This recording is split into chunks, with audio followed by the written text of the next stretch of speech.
Hello and welcome to I24 News World Cup show covering all the events from Brazil where the final is now set. It will be Argentina versus Germany on Sunday night at the Maracanã. With me here in the studio is our football analyst, Riel Descal. Hello, Riel. Hi. After the incredible first semi-final we saw on Tuesday night, the second one looked completely different. It was long and somewhat frustrating, but Argentine fans don't seem to care. They're back to the final. For the first time in 24 years, this story and many more coming up. Let's get started. Only 2 games are left in this World Cup. On Saturday night, it will be the match for the third place. Brazil will try to rise up from that giant humiliation against Germany. The Netherlands will hope to find some consolation after their penalty shootout loss to Argentina. And the 2 semi-final winners will play on Sunday night at the Maracanã. Leo Messi or Philipp Lahm, one of these 2 captains, will raise the World Cup trophy.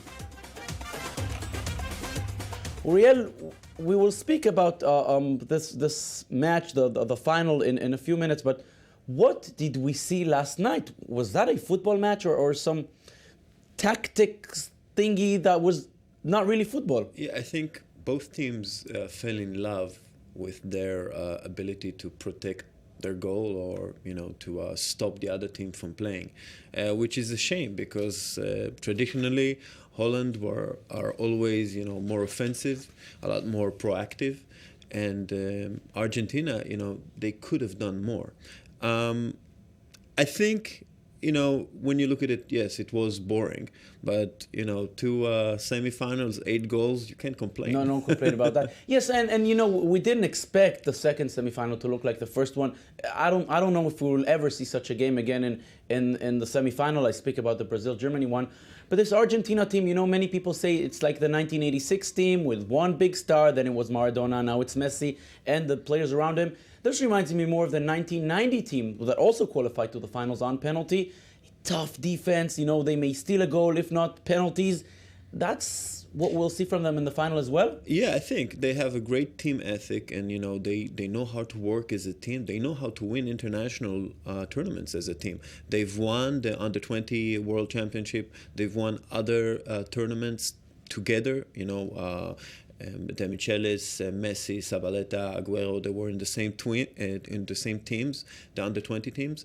So I think they know how to do it, and they know it's not about showboating. It's not about playing great football. It's about winning, and they know how to do it. And because this team, there's no star flash in this team. We have not seen this. They scored only 8 goals so far in 6 games, but they're efficient. They know what to do to win. Yeah, they are. You would say there are more Germans than the Germans. I think they miss Di Maria, which is one of the best offensive players in the world. They miss a sharp Aguero. It doesn't look sharp. He's still injured.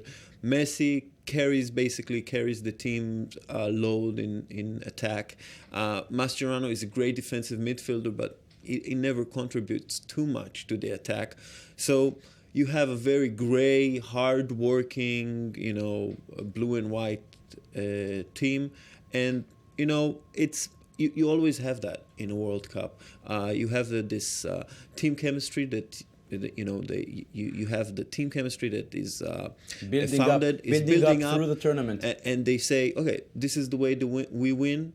Okay, let's win this way, and they're very they're very cohesive in this. And if we have not seen anything else from them so far, not in the group stages, not against Switzerland, not against Belgium, not last night. Why should we see anything different against Germany, where obviously you have to stick to your defense? Yeah, obviously they're going to be a lot more defensive than the Germans. The Germans will be a lot more proactive, and they will try to score. I think maybe we'll see, a more dangerous Messi, because he was pacing himself throughout the tournament. He didn't give it all. He ran just as he wanted, and it didn't cover a lot of miles. And I think against Germany, it will be more active. It will try more to be involved in the attacking side of the game. And he will try to touch the ball more, get more dribbles. And we'll see that. And that game is, of course, on Sunday night. We can criticize the way Argentina has played so far. But one thing we cannot take away from them, they're in the final. It was nerve-wracking, but the Albiceleste did it. This time, the Netherlands did not have the option to put Team Krul in for the penalties. And Argentina got the win. After a frustrating 120 minutes of stalemate, it all came down to a penalty shootout. And it was Argentina fans who went home celebrating. Their 4-2 win over the Netherlands booking them a place in their first World Cup final in 24 years.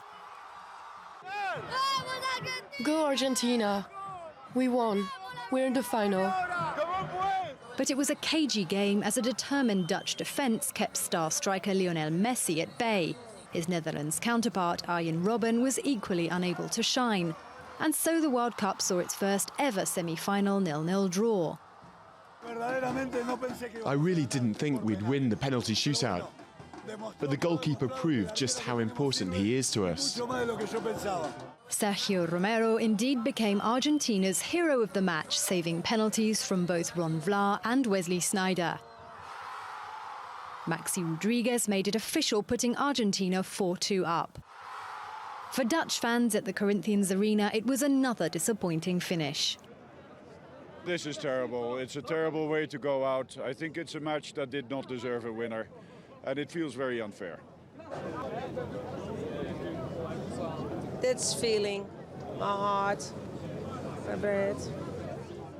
A sentiment shared back home in Amsterdam, where the drab weather kept thousands indoors. All in all, not a night to remember in Dutch footballing history. I think we're going to go into Amsterdam city centre and drink so much we forget everything.